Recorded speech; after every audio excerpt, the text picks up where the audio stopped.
The story begins by showing the city of Düsseldorf in Germany in 1986, where a neurosurgeon named Kenzou Tenma is seen walking out of the operating room and receiving praise from his colleagues for successfully operating on a patient with a high degree of difficulty for 6 hours. Tenma seemed relieved that the operation was a success, but he then became sad and felt guilty when he saw a wife crying because her husband had just died. The next day, Tenma is woken up by Eva Heinemann, his fiancée, who is also the daughter of the director of the hospital where Tenma works as a surgeon. Eva turns on the TV, which is broadcasting about an advisor in the East German Trade Bureau, Mr. Liebert, who has finally arrived in Düsseldorf to seek asylum. The government welcomes Mr. Liebert and his family to Düsseldorf and also guarantees their welfare. Shortly afterwards, the news broadcasts a press conference held by Eva's father, Dr. Heinemann, who talks about an operation that the surgeons had just performed to save the life of an opera singer named Rosenbach who had suffered a ruptured brain aneurysm. Dr. Heinemann announced that the surgery went well and that they will be working on Rosenbach's recovery in the near future. The success of Dr. Heinemann and his team, who are known to be highly experienced in performing complex surgeries, has once again elevated the country's standing in the global medical community. Tenma, however, seemed unhappy about it, as it was Dr. Heinemann, not him, who was being praised by the public. Eva then encourages Tenma to work hard and obey her father if Tenma wants his future as a surgeon to be secured, as soon Dr. Heinemann will become chairman of the hospital's board of trustees. Eva added that she would persuade her father to make Tenma the head of the surgical installation, and eventually the director of the hospital, so that she would become the wife of the hospital director. Some time later, Dr. Heinemann actually made Tenma the head of the neurosurgery department, which made some senior surgeons jealous of Tenma because Tenma managed to become the head of the neurosurgery department at a very young age. Especially since Tenma also had a romantic relationship with Eva, who was the daughter of the hospital director. At the hospital, Tenma is approached by a Turkish woman whose husband died and blames Tenma for his death. Tenma was scheduled to operate on the woman's husband, but Dr. Heinemann told Tenma to operate on Rosenbach first. So the woman's husband's surgery was performed by another incompetent surgeon and he died. Tenma became increasingly guilty of the woman because he was supposed to operate on her husband, but Tenma was forced to obey Dr. Heinemann's orders to operate on Rosenbach, who was a famous singer. On the other hand, Eva tells Tenma that Tenma should not blame himself because every life is not created equal, so Tenma must save the life of someone who is more important than the life of a nobody. Tenma looks shocked to hear Eva say such horrible things, as if Eva thinks that every human life in this world has a different price. Tenma is further shocked when Dr. Heinemann suddenly cancels his research that is about to be completed, and instead tells him to prepare a presentation for Dr. Heinemann, who will be a speaker at a symposium at the European Society for Emergency Medicine. Tenma was reminded of his conversation with the doctor who warned him that Dr. Heinemann was being nice to him because he only wanted to use Tenma for his own benefit. In the meantime, the police arrive at Mr. Liebert's house after his neighbors report that they heard gunshots from inside Mr. Liebert's house. Upon entering the house, the police found Mr. Liebert and his wife sadistically murdered. During the incident, Mr. Liebert's daughter, Anna, survived, but she suffered severe mental trauma, while her twin brother, Johan, was severely injured and in critical condition. So they rushed the boy to the hospital. While examining the CT scan, Tenma told the other doctors that the surgery was quite complex as Johan was shot in the head, and the bullet grazed the cerebral artery, which could cause the artery to rupture and a brain hemorrhage if they tried to remove the bullet hastily. Although the operation was difficult, Tenma was determined to save Johan's life, so he would lead the operation. When Tenma was about to operate on Johan, a doctor suddenly called him and told him to operate on Mayor Rodecker, who had just collapsed due to cerebral thrombosis. Tenma tried to convince Dr. Heinemann to let him operate on Johan because Johan's surgery was quite difficult and no other doctor could do it but him. However, Dr. Heinemann insists that Tenma operate on the mayor, as the mayor has promised to increase the subsidy to their hospital in the next medical audit. Tenma initially wanted to obey the hospital director's order to operate on the mayor, but he, not wanting to be burdened with more guilt, decided to ignore Dr. Heinemann's order by operating on Johan, who arrived at the hospital before the mayor. After several hours of difficult surgery, Tenma finally manages to save Johan's life, but unfortunately, the mayor dies. The other surgeons then blame Tenma for the mayor's death because Tenma preferred to operate on Johan. Not only that, Tenma was also ostracized by the other doctors and hospital staffs. Even Dr. Heinemann also ignored him and fired him from his position as head of the neurosurgery installation at the hospital. Dr. Heinemann told Tenma that he would let him continue working at the hospital, but he would never be promoted, and he would not give Tenma a letter of recommendation if he wanted to transfer to another hospital. In addition, Tenma was also forbidden to conduct research or publish in medical journals, which signaled that Tenma's future as a surgeon was over. Tenma tried to ask Eva for help in persuading Dr. Heinemann to forgive him, but Eva cancelled their engagement and threw away the engagement ring Tenma had given her. Tenma, feeling frustrated and desperate, visited Johan in the hospital and told him about his problems to Johan, who was still lying unconscious. Although he had lost everything because of Johan's surgery, Tenma did not blame Johan and hoped that Johan would recover soon. Meanwhile, the police are still struggling to get information from Anna, as she is still in a state of severe shock and has amnesia due to extreme fear as she saw her parents murdered in front of her. The police suggested to Anna's attending physician that Anna be reunited with Johan, hoping that Anna would remember the incident and provide information to them. However, Tenma forbids anyone from bringing Anna and Johan together, as it is still too early for them to see each other, which might cause Anna's condition to worsen, as Anna will be more shocked by Johan's condition. On the other hand, the public were very concerned about Anna and Johan, as the press made sad stories about them being orphaned after their parents were brutally killed. They even sent many gifts and sweets to Anna and Johan, and prayed that the twins would recover quickly. Upon learning that, Dr. Heinemann intended to use Anna and Johan's fame for his own gain and gave orders for Anna and Johan to be reunited immediately. Dr. Heinemann then assigned another doctor to replace Tenma to treat Johan while taking a packet of sweets and eating them. He also offers the sweets to Dr. Boyer and Dr. Oppenheim, who take them and eat them. While Tenma was checking the condition of one of his patients, he suddenly heard a girl scream and found Anna, who had collapsed unconscious. Her doctor later told Tenma that Anna had screamed hysterically and suddenly collapsed when she was reunited with Johan at the behest of Dr. Heinemann, who intended to capture the emotional moment of the tragically orphaned twins and release it to the press. Tenma is furious to learn that Dr. Heinemann intends to use Anna and Johan for his own gain. But a doctor informs Tenma that Dr. Heinemann has assigned him to replace Tenma in caring for the conscious Johan. Johan appeared teary-eyed and held out his hand when he met Anna for the first time after the horrific incident, but Anna screamed hysterically when she saw her twin brother.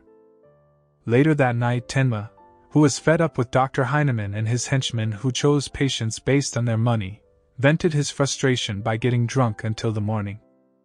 On the other hand, a nurse working the night shift was walking down the hospital corridor when she found an open door.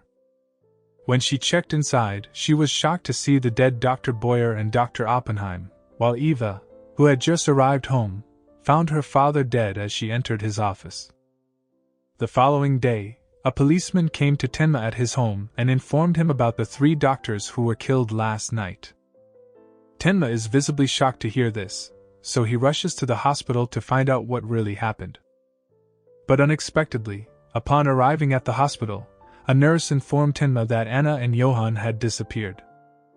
A few days later, after attending Dr. Heinemann's funeral, Tenma is approached by a federal police inspector named Lunge, who informs him about the cause of death of the 3 doctors. Lunge said that Dr. Heinemann and his 2 colleagues died of poisoning after eating candy in Johan's room. Lunge then asked Tenma about the candy, but Tenma explained that the candy and gifts in Johan's room were gifts from the residents, so he did not know about the candy. Tenma then asked Lunge about Anna and Johan, who were still missing, and about the incident that killed their parents. Lunge told Tenma that Mr. Liebert and his family from East Germany might be victims of political terrorism, which often happens when East Germans try to seek asylum in other countries. Tenma doesn't really care about the feud between the countries, as he is only worried about the safety of Anna and Johan, who were orphaned after their parents died. On the other hand, Lunge suspects Tenma of being the murderer because prior to the murder, Tenma was involved in a conflict with the 3 doctors and Tenma was aware of this. But he was understanding because he did have a motive to kill the 3 doctors. Tenma intends to return to Japan after the investigation, but he is instead appointed as head of the surgical installation by the hospital's board of trustees. And even Eva tries to mend their relationship. However, Tenma refused to get back together with Eva and left her. 9 years later, Germany is finally united after the Berlin Wall was destroyed, but the crime rate has increased significantly. One of which is the serial robberies that have occurred in the past 2 years. Lunge is assigned to investigate a serial robbery in which the victims are a wealthy middle-aged couple and concludes that this is no ordinary robbery. Lunge managed to find something in common with the murdered victims, which was that they were all childless. In addition, the damage was not that severe, so Lunge assumed that the perpetrator might have been alone. Lunge seemed excited to find the perpetrator, as he was able to disable the home's sophisticated security system, and the victims showed no signs of resistance. As if they assumed he might not be a dangerous person. Lunge then asked a local policeman about a man called Adolf Junkers who had been arrested twice for robberies and whose job during the robberies was to break the locks. Lunge explained that Junkers was seen hanging around the crime scene several times and assumed that Junkers might be involved in the serial robbery case this time. On the other hand, Tenma was now the most respected doctor in the hospital because of his genius as a top neurosurgeon and also because of his friendly and kind nature to everyone, without discriminating them based on economic background. Tenma also managed to realize his dream of becoming a doctor who prioritized the safety of patients and looked at patients equally, whether they were poor or rich. Meanwhile, Junkers looked terrified and ran as fast as he could as if he was trying to escape from someone who was trying to kill him. Unfortunately, in the midst of his escape attempt, Junkers, who ran into the middle of the highway, was unable to avoid a fast-moving car that crashed into him.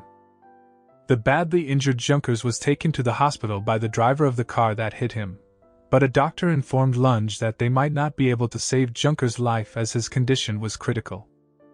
Upon hearing that, Lunge insists to the hospital that they must save Junkers' life as he might be able to provide important clues about the robberies and serial murders that have been rife in the city lately. Therefore, the hospital then contacted Isler Memorial Hospital to ask Tenma for help in operating on Junkers as Tenma was the best neurosurgeon at the time. Shortly afterward, Tenma finally arrived at the hospital and met with Lunge, who asked him to save Junkers' life because Junkers was an important witness in the case he was handling. However, Tenma tells Lunge that he operates on patients to save their lives, not for the benefit of anyone, including the police. Lunge, who still suspected Tenma of being the perpetrator of the murders of Dr. Heinemann and his 2 colleagues, then told Tenma that his investigation into the case had become a dead end. Even though he believed that the case was a premeditated murder, and the only person who benefited from the case was Tenma. However, Tenma completely ignored Lunge's suspicions of him and chose to focus on operating on Junkers and successfully saving his life. A few days later, Tenma visited the conscious Junkers to check on his condition before Lunge interrogated him.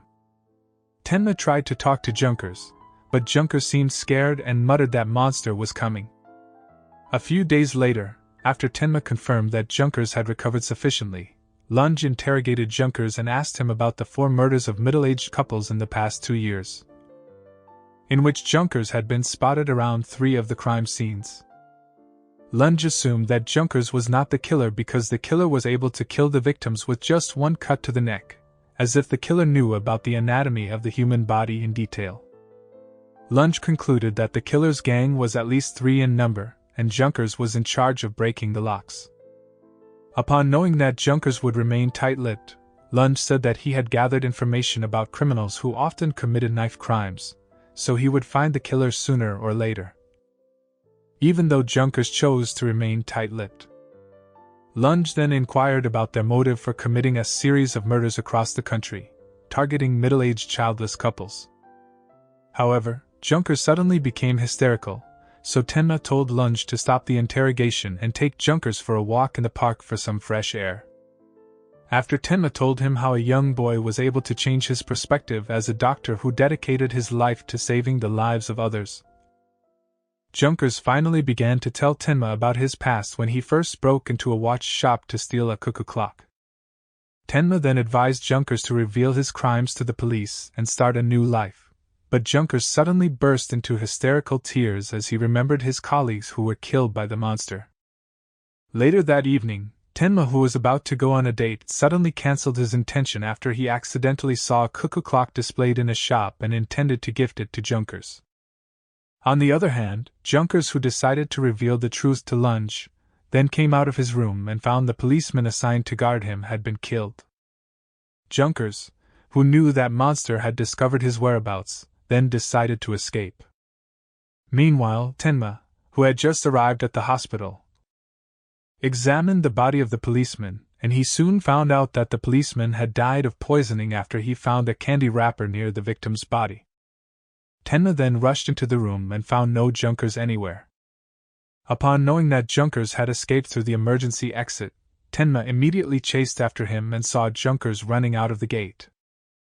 Seeing Junkers entering a building that was still under construction, Tenma immediately rushed to catch up with him, but Junkers shouted at Tenma to leave.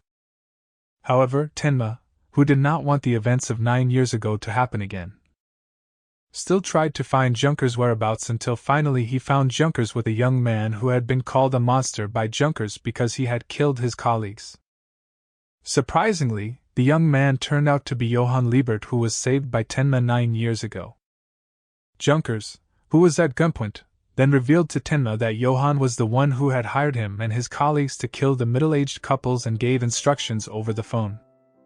However, after completing their job, Johan hunted them down one by one and managed to kill Junkers' colleagues.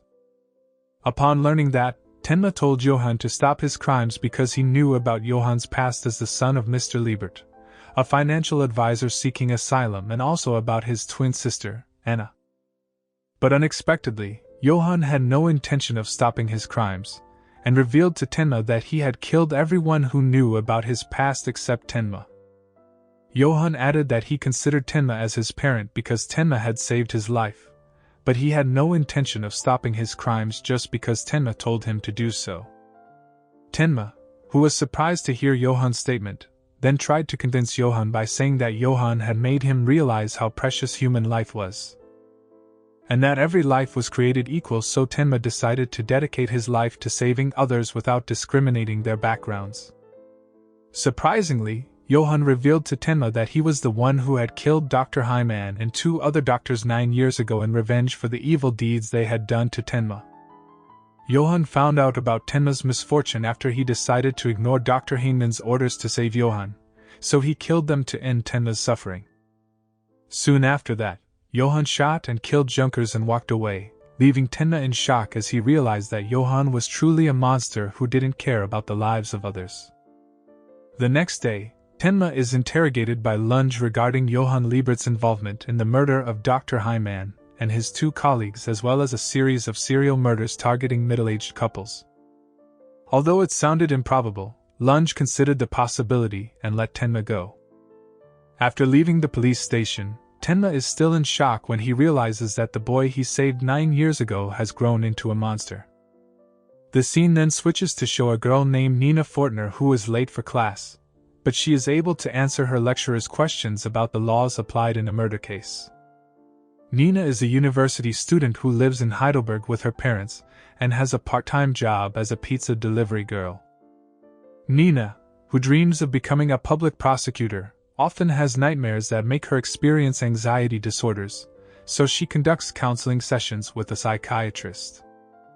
Nina told her psychiatrist that in her dreams, she was often visited by a monster from the darkness that terrified her. After several counseling sessions with her psychiatrist, Nina was finally able to get rid of the nightmares. But the psychiatrist concluded that Nina might be running away from something so dark and evil that she was having nightmares. Upon arriving home, Nina received a mysterious email that wrote poetic sentences to her. Nina, who thought that the email was sent by one of her friends, Peter, then tried to confirm it with Peter. Surprisingly, Peter revealed that he was not the sender, and he also confirmed this to Nina because he was not someone who was interested in poetry. In class, while her lecturer was explaining about a family massacre case, Nina suddenly had a panic attack, causing her to go into shock and get a headache. Peter wondered if the topic of the family massacre reminded Nina of her past, but Nina told him that she didn't remember her past at all before she was 10 years old. Nina chose to go home because she wasn't feeling well, but while she was resting in her room, she suddenly received a mysterious email saying that someone was coming to pick her up. The following days, Nina's friends tell her about a young man in their class who has been secretly watching Nina, and believes that he is the one who sent her the poetic email. On the other hand, Tenma, who decided to investigate Johan's past, traveled to Cologne and discovered that one of the middle-aged couples murdered by Johan was his foster parents. Tenma then questioned several witnesses about the whereabouts of Johan's twin sister, Anna, but they confirmed that the couple had only adopted a boy. Fortunately, an elderly man named Jürgen, who was a neighbor of the couple, was willing to tell Tenma about Johan, who lived in the couple's house for 14 months. Jürgen told Tenma that Johan was an intelligent boy because he was able to speak 2 languages natively, even though he was only 12 years old at the time. Not only that, Johan also often came to Jürgen's house to study and listen to Jürgen's stories about World War II because Jürgen was a war veteran. Johan also told Jürgen about Tenma, who had saved his life. Jürgen added that Johan was different from other children who regarded war stories as an adventure. Johan, somehow, was more interested in exploring the fears that soldiers experience when they are on the verge of death. Johan often played with other people's fears, which was fun for him. Jürgen also told Tenma that Johan once told him about his twin sister, Anna, and Johan intended to pick Anna up one day. Upon hearing that, Tenma then asked Jürgen about the location of Anna's residence, and Jürgen informed him that Johan would pick up Anna, who was currently in Heidelberg. The next day, Nina, who was cheerful again, said goodbye to her parents before she went to campus. Her parents sent her off with sadness because Nina is already 20 years old, and they have to fulfill their promise to someone to reveal the truth to Nina. On campus, a young man named Otto approached Nina and asked her to get acquainted. However, Nina accidentally looked at a handsome young man behind Otto who looked at her from a distance, and thought that she had met the young man.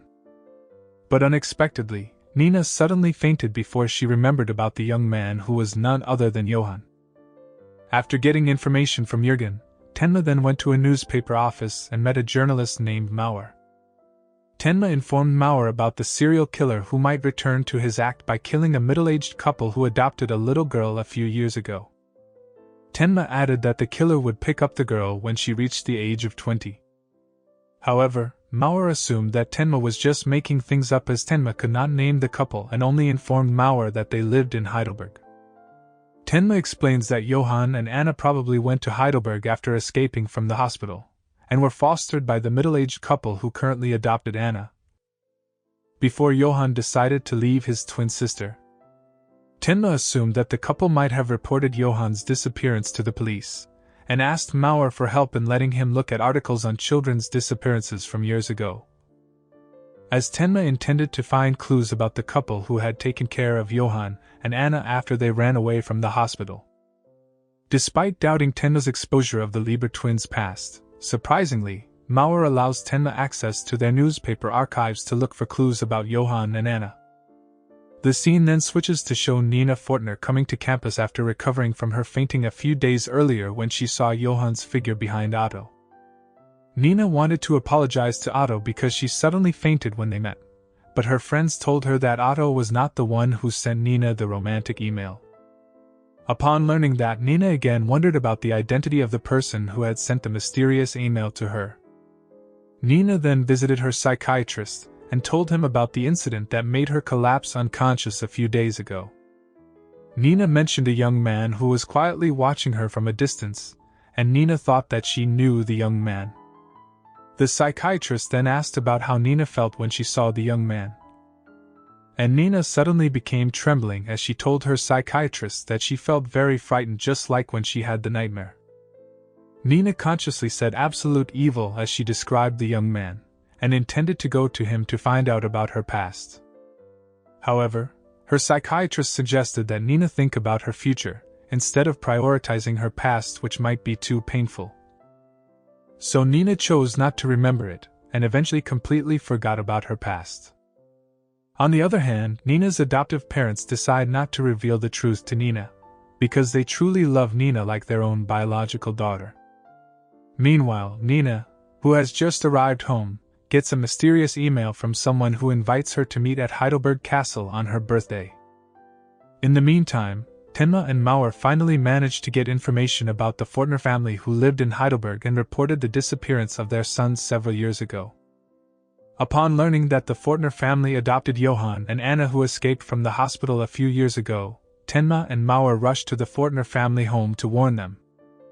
Later that evening, Nina decides to meet the messenger at Heidelberg Castle, hoping that she can remember her past because Nina believes that the messenger knows about her past. At the same time, Tenma and Mauer finally arrive at the Fortner family home and try to ask about the pair of twins they adopted a few years ago.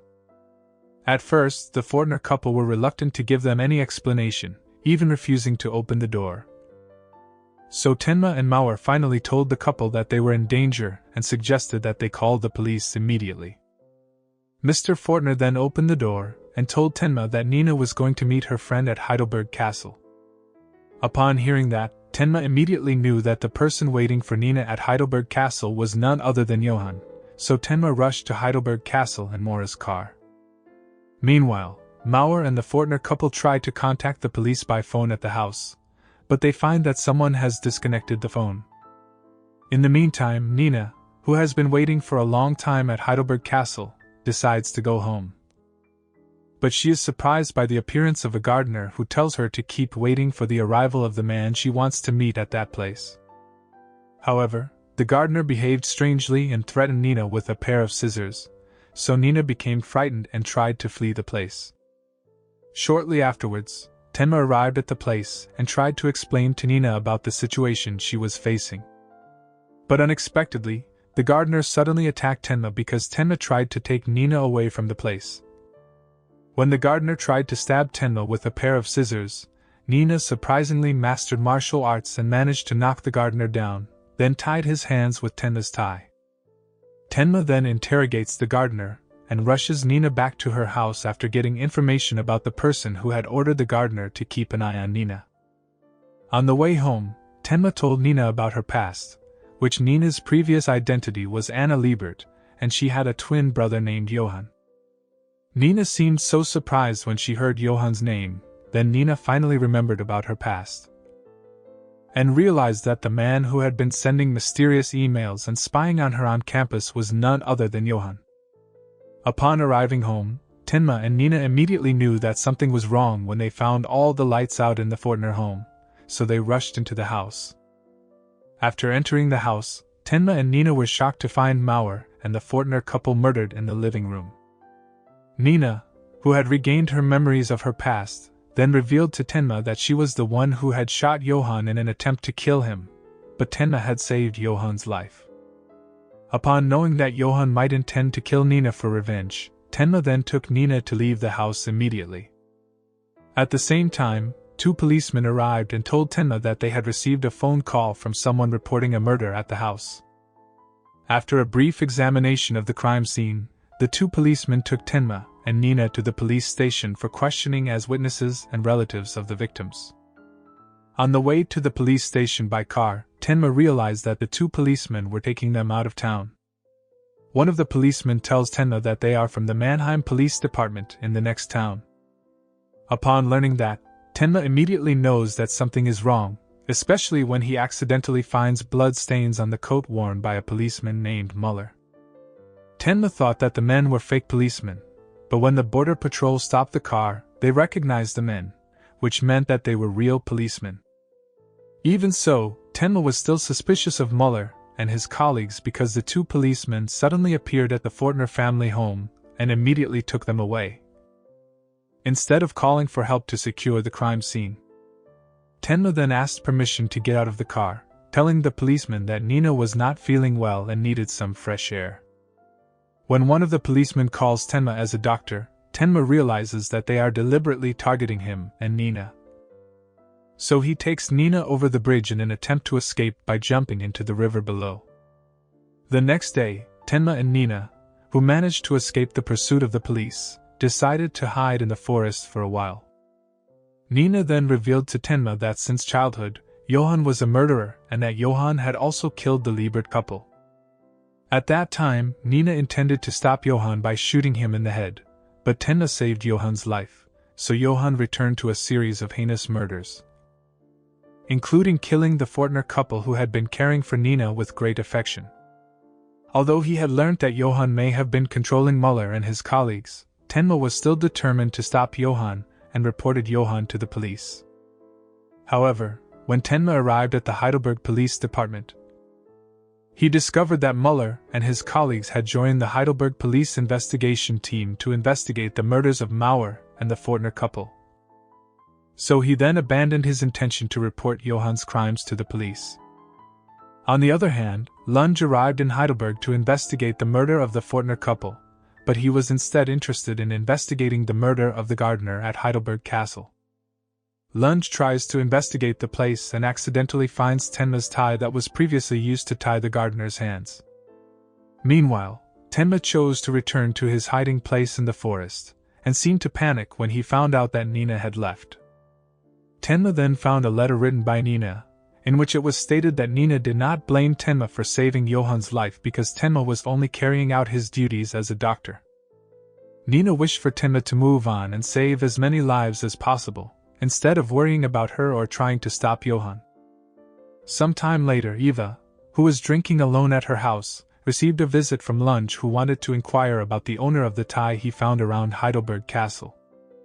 Lunge managed to get a clue that the tie was an expensive, exclusively produced tie, and one of the people who bought the expensive tie was none other than Eva. Lunge assumed that Eva had given the expensive tie to a man as a gift and inquired about the man's identity. But Eva told Lunge that she had no idea who she had gifted the expensive tie to, as she had many lovers over the past few years. Although Eva doesn't give him any information, Lunge asked Eva to contact him if she remembers anything about him, as the tie is an important clue to solving a murder case.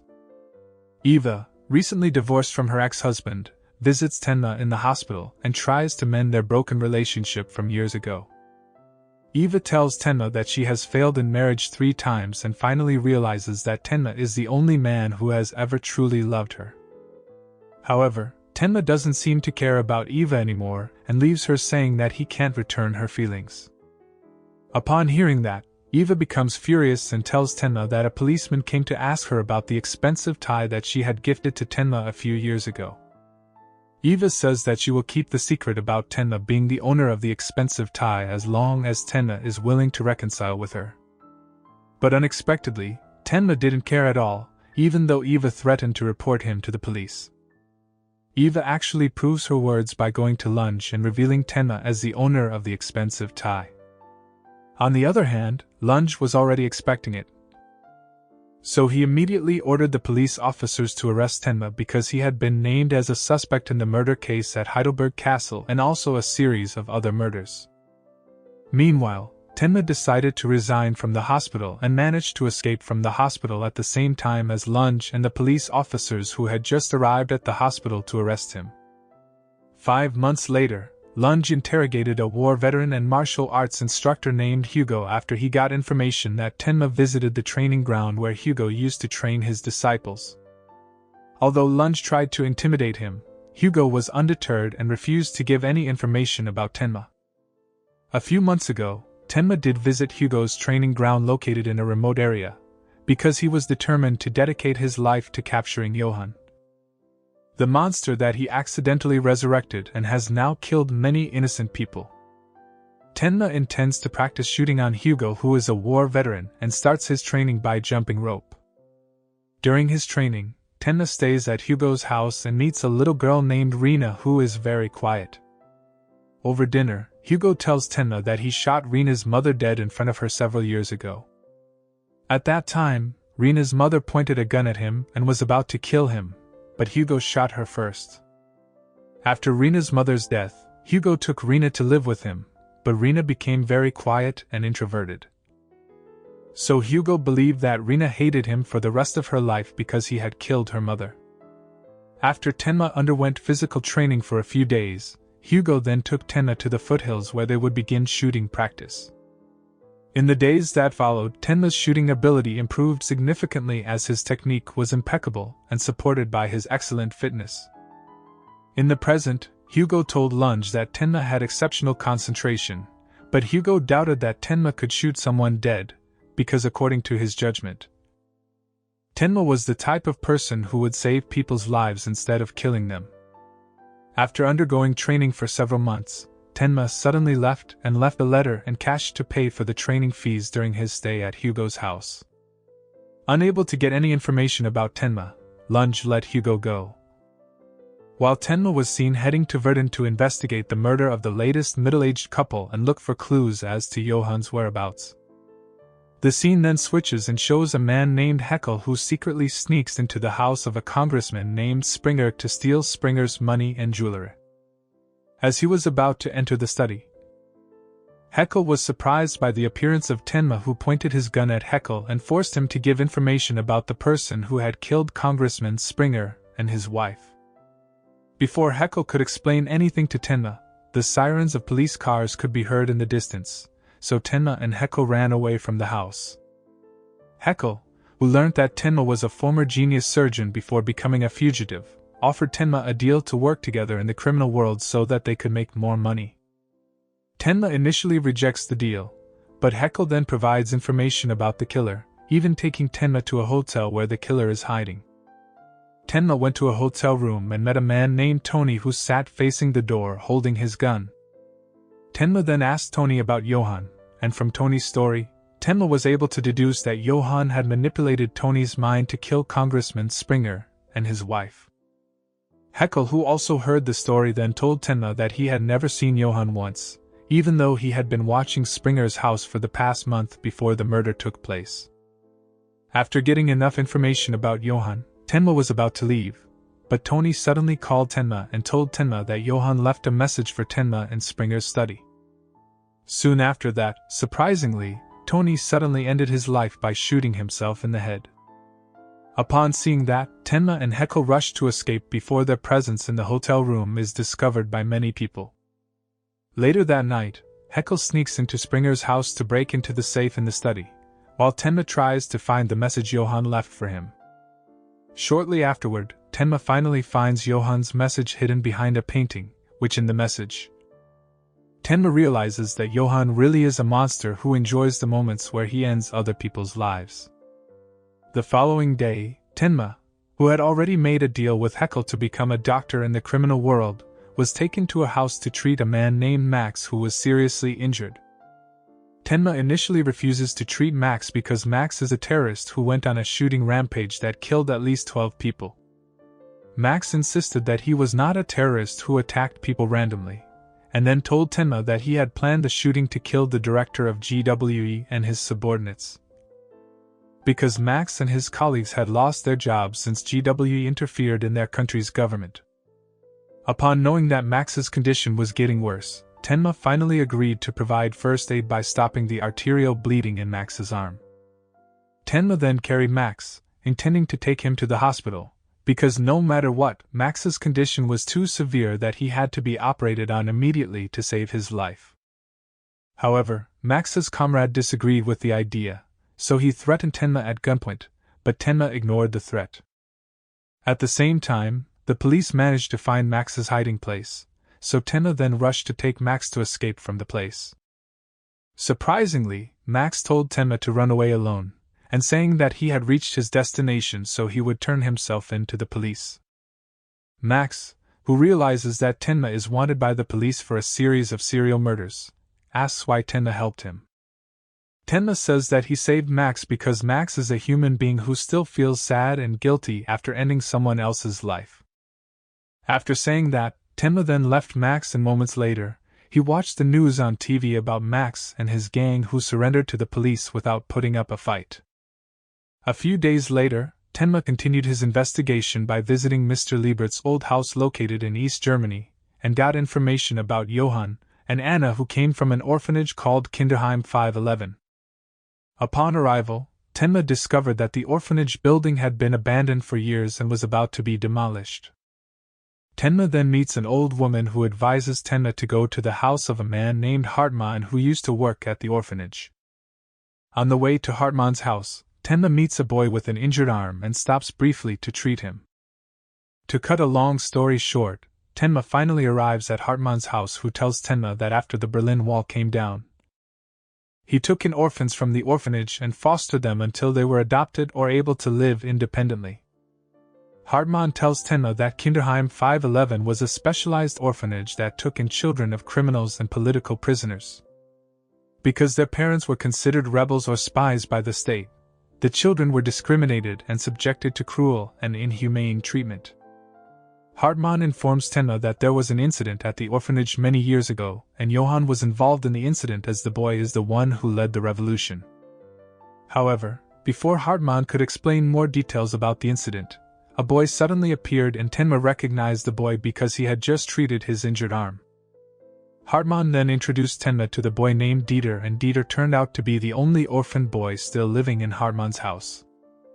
When Tenma was about to leave, Dieter suddenly pulled Tenma's coat as if he didn't want Tenma to leave the place.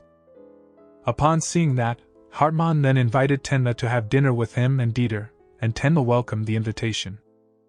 While having dinner, Hartmann tells Tenma about some ways to nurture and educate children so that they grow up and become successful people in the future.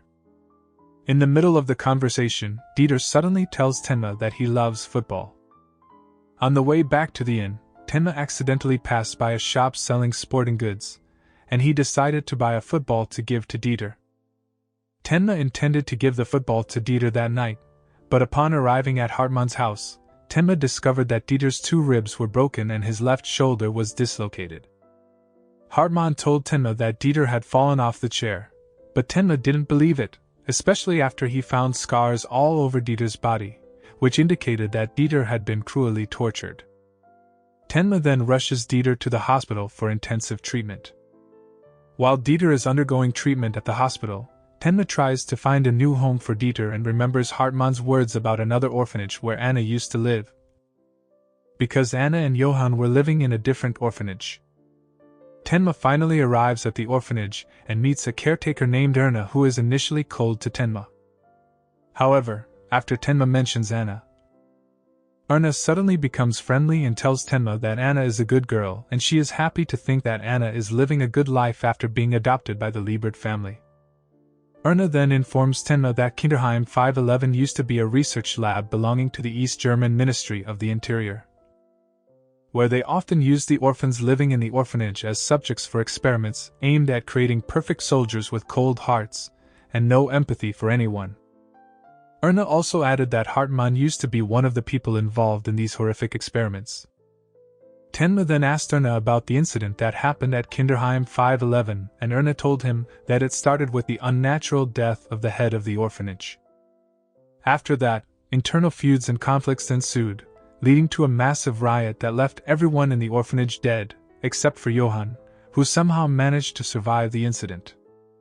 Meanwhile, Dieter, who is being treated at the hospital, is surprised by the appearance of Hartmann, who intends to pick him up. Dieter initially refuses when Hartmann brings him to the place, but Hartmann then intimidates the boy, so Dieter has no choice but to follow Hartmann. Shortly afterward, Tenma, who had just arrived at the hospital, appeared panicked when he found out that Dieter had been picked up by his foster parent. So Tenma rushed to Hartmann's house to save Dieter. Upon arrival, Tenma found neither Hartmann nor Dieter, so he searched Hartmann's desk and found several photos of Hartmann and his foster children. In addition, Tenma also found a photo of Johan as a child with an old man and found out that the photos were taken at Kinderheim 511. After getting this clue, Tenma immediately rushed to the abandoned orphanage and found Dieter, who had been tortured and held hostage by Hartmann. Hartmann then revealed to Tenma that 10 years ago, when Johan was 10 years old, Johan was able to make 50 adults and orphans in the orphanage kill each other without having to intervene himself. Upon learning that, Tenma blamed Hartmann and the people involved in the experiment for turning Johan into a horrible monster. However, Hartmann denied that, because the experiments they conducted were only simple experiments, while Johan was a masterpiece that was impossible for anyone in this world to create. Hartmann added that Johan was a monster from the beginning and Johan's goal was to be the last person alive at the end of the world. After revealing Johan's past to Tenma, Hartmann then tried to kill Dieter because the boy was unable to be like Johan, so he should be killed like the other children. Upon seeing that, Tenma immediately grabbed his gun and threatened Hartmann at gunpoint.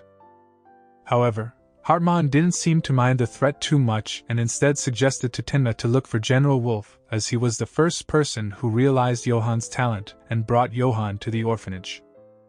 After telling him that, Hartmann then told Tenma to leave, but Tenma focused his attention on Dieter as he asked Dieter to make one bold choice that would drastically change his life. After gathering all his courage, Dieter finally decided to take the bold step of leaving Hartmann and walking towards Tenma. Hartmann, who witnessed Dieter's courage, was shocked and devastated because he never thought that Dieter would actually leave him. The next day, Tenma took Dieter to the bus stop and gave Dieter instructions to go to the orphanage run by Erna. But unexpectedly, Dieter refused to go because he wanted to go with Tenma. So Tenma then convinced Dieter that he would be safer and more comfortable staying with Erna than going with him because Tenma's status was currently a fugitive. Even so, Dieter still insists on coming with Tenma, so Tenma has no choice but to take Dieter away with him. The scene then switches and shows a doctor named Schumann who is making house-to-house visits to check on the condition of the sick villagers. As he is about to visit the home of a woman named Petra, Schumann is approached by a villager who tells him that Fink the drunkard had a hit-and-run incident on the highway. Schumann then rushed to the clinic to give Fink first aid, but upon arrival, Schumann was shocked to find that Fink had been optimally treated by a man who happened to be at the scene when the incident occurred. Schumann then asked the nurse about the characteristics of the person who had treated Fink professionally, and from these characteristics, it was clear that the person who had helped Fink was none other than Tenma. Schumann accidentally met Tenma when he and Dieter were having lunch at a restaurant. Schumann, who learns that Tenma is an elite doctor from a well-known hospital in the city center, is unhappy that Tenma left some money to pay for Fink's treatment at Schumann's clinic. Even though Schumann has been helping the villagers voluntarily without charging them any medical fees. Shortly afterwards, a policeman named Heinz enters the restaurant and Schumann realizes that Tenma might be a criminal on the run because Tenma seems agitated when Heinz suddenly enters the restaurant and greets Schumann. Upon realizing that, Schumann then helps Tenma by telling Heinz that Tenma is his junior in medical school who is on holiday in their village, so that Heinz does not suspect Tenma. Tenma, who felt indebted to Schumann for helping him, repaid Schumann's kindness by making house-to-house visits to check on the condition of his patients, who could not afford treatment at the clinic. While visiting Schumann's patients from house to house, Tenma could tell that the villagers were very fond of Schumann, as Schumann always treated them sincerely without charging them anything. Tenma then praised Schumann for dedicating his life to treating his patients voluntarily without charge. However, Schumann didn't seem to care about the praise because all this time he thought that he was just doing his duty as a doctor, nothing more, nothing less. Schumann then took Tenma to Petra's house, one of his patients who refused to be examined by Schumann, even though a few days ago, Petra had fainted and experienced shoulder pain. Tenma, who realizes that Schumann has romantic feelings for Petra, tries to convince Petra to be examined by him. After a brief medical examination, Tenma told Schumann that Petra had a subarachnoid hemorrhage, and at the same time, Petra suddenly collapsed unconscious. Upon seeing that, Tenma examined Petra's condition and told Schumann that Petra needed immediate surgery. Tenma suggested that Petra be taken to the hospital immediately, but Schumann said that the journey to the hospital was quite far, and asked Tenma to operate on Petra at his clinic to save Petra's life. Tenma was initially about to refuse Schumann's request, but after Schumann begged him to save Petra, who was the woman he loved, Tenma finally agreed to operate on Petra. Meanwhile at the police station, Heinz gets information about Tenma, who turns out to be a fugitive, and then informs his superior while hoping he will be promoted if he manages to catch Tenma. Shortly afterward, Heinz received a phone call from the Schumann clinic informing him that his mother, Petra, was being operated on at the Schumann clinic. Upon hearing that, Heinz immediately rushed to the Schumann clinic and was shocked to find Tenma operating on his mother. Heinz, who already knew that Tenma was a fugitive, pointed his gun at Tenma while revealing to Schumann that Tenma was a suspect in the Heidelberg murders as well as a series of other murders. Even so, Schumann insists to Heinz that Tenma is the only person who can save Petra's life, so he sends Heinz out of the operating room. Even without the proper equipment, Tenma managed to operate on Petra smoothly because he had great skills as a neurosurgeon. Since Tenma managed to save his mother's life, Heinz decided to return the favor by telling his superior that he had made the mistake of accusing someone else of being Tenma just because they were both Asian men. Soon after that, when Tenma was about to continue his journey, Schumann tried to convince him to stay in the village. Especially after Heinz and the villagers agreed to keep Tenma's location a secret. Schumann also added that he needed Tenma's skills as a doctor to help the villagers who had difficulty getting treatment due to the distance of the hospital. Tenma told Schumann that he really appreciated Schumann's offer, but he could not abandon his life goal of killing Johan. Tenma was about to leave Dieter with Schumann, but Dieter decided to stay with Tenma until Tenma achieved his goal of killing the monster. Moral lesson from the story is, everyone can change and find redemption, no matter what mistakes they've made. Being kind and understanding towards others, even in tough situations, can make a big difference in their lives and ours.